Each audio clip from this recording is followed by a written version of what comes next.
ભરૂચ જિલ્લાના વાગરા તાલુકાના દહેજ સ્થિત સંભેટી વિસ્તારમાં આવેલી શિવાલય રસાયણ લિમિટેડ સામે સ્થાનિક ગ્રામજનો અને આસપાસના ગ્રામજનોના નાગરિકોએ પ્રદૂષણના મુદ્દે ઉગ્ર વિરોધ નોંધાવ્યો હતો। ગ્રામજનોએ આક્ષેપ કર્યો છે કે કંપની દ્વારા ફેલાવવામાં આવતા પ્રદૂષણને કારણે લોકોના આરોગ્ય અને પર્યાવરણ પર ગંભીર અસર પડી રહી છે।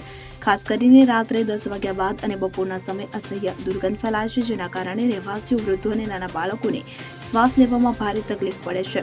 વધુમાં સફેદ ધુમાડા જેવું પ્રદૂષણ ફેલાતું હોવાનું પણ સ્થાનિકોનું કહેવું છે અને સાથે જ કંપની દ્વારા ગ્રામ્ય વિસ્તારની ગટર લાઇન તેમજ વરસાદી પાણીના તળાવમાં કેમિકલયુક્ત ગંદુ પાણી છોડવામાં આવતું હોવાના પણ આક્ષેપો કરવામાં આવ્યા છે, જેના કારણે તળાવનું પાણી પશુઓ માટે પણ ઉપયોગી રહ્યું નથી અને તપાસ દરમિયાન તળાવના પાણીનું pH સ્તર નિર્ધારિત ધોરણ કરતાં વધુ હોવાનું સામે આવ્યું છે અને આ મુદ્દે અગાઉ પણ જીપીસીબી સહિત સંબંધિત અધિકારીઓને અનેક વખત રજૂઆતો કરવામાં આવી હતી, પરંતુ હજુ સુધી કોઈ નક્કર કાર્યવાહી કરવામાં આવી નથી, જેથી ગ્રામજનોએ ચેતવણી આપી છે કે જો કંપની દ્વારા કેમિકલયુક્ત પાણીનો નિકાલ તાત્કાલિક બંધ કરવામાં ન આવે, પ્રદૂષણ પર નિયંત્રણ ન આવે અને જવાબદાર કંપની સંચાલન સામે કાયદેસરની કાર્યવાહી નહીં થાય તો ઉગ્ર આંદોલન શરૂ કરશે।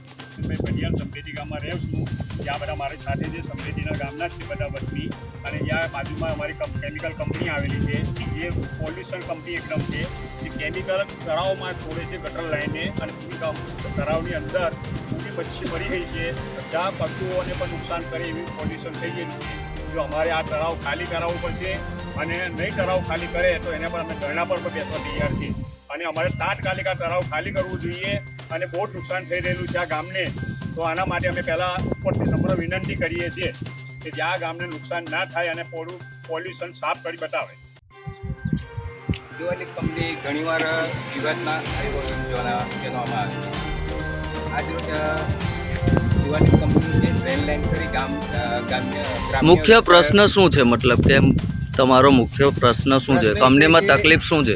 રાત્રિના સમયે 10 વાગ્યા પછી આ લોકો બ્રોમિનની એટલી વાસ આવે છે કે શ્વાસ લેવામાં તકલીફ પડે છે, નાના બાળકોને પણ તકલીફ પડે છે।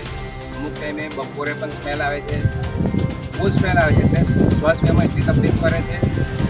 બીજું કે પોલ્યુશન વધારે છે, ખૂબ જ પોલ્યુશન વ્હાઇટ ધુમાડાના જેમ ગામમાં પોલ્યુશન ફેલાવે છે।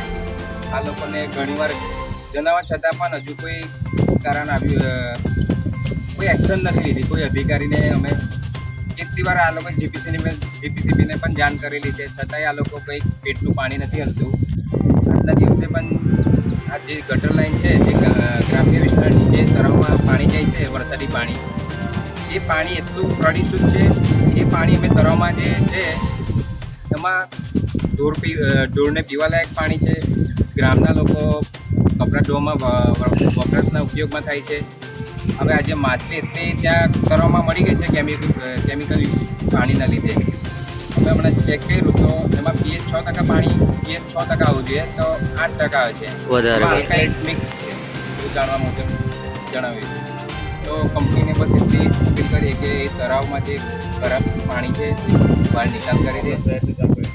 બીજું કે જ્યાં ડ્રેન લાઇનમાં પણ પાણી ભરાયેલું છે ગ્રામ્ય વિસ્તારની ગટર લાઇનમાં, એ પણ સાફ કરાવી દે, પાણી સાફ કરે છે। બીજું કે બસ મામલતદાર સાહેબને પણ અમે જાણ કરીશું, જો નહીં બની શકે, નહીં કરાવે અમે આંદોલન કરીશું, તો આવે